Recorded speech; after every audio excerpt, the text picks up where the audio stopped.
खूबसूरत आंखों वाले मेरे औरहान, तुम्हें देखकर मुझे कुव्वत मिलती है।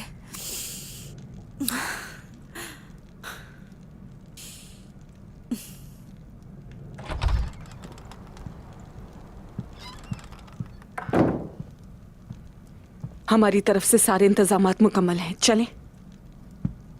जब तक उस्मान नहीं आ जाते उनकी जगह पर कोई नहीं बैठ सकता। तो जल्दी चलो फिर, हम गुंदू साहब को उस्मान साहब की जगह से हटाएंगे।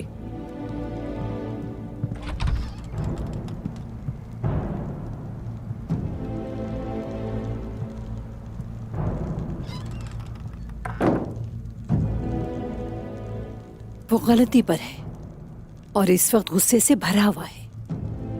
इस तरह तो खून रेजी होगी बहुत ज्यादा। चलो उससे आखिरी बार बात कर लेते हैं। हाँ, गुंदुज साहब के कान अब शायद हकीकत सुनना ही नहीं चाहते हैं। इस बात का तो आपको भी पता है कि जब कोई हकीकत जानते हुए उससे इनकार करे तो उसको समझाना बेकार है। अम्मा, हम किसी का खून नहीं बहाएंगे। कुंदूज साहब को हमारी बात माननी चाहिए, उन्हें पीछे हटना होगा। अगर वो जिद पे कायम रहा तो क्या होगा? अगर उसने मुज़ाहिमत की तो फिर बहुत खून बहेगा यहाँ।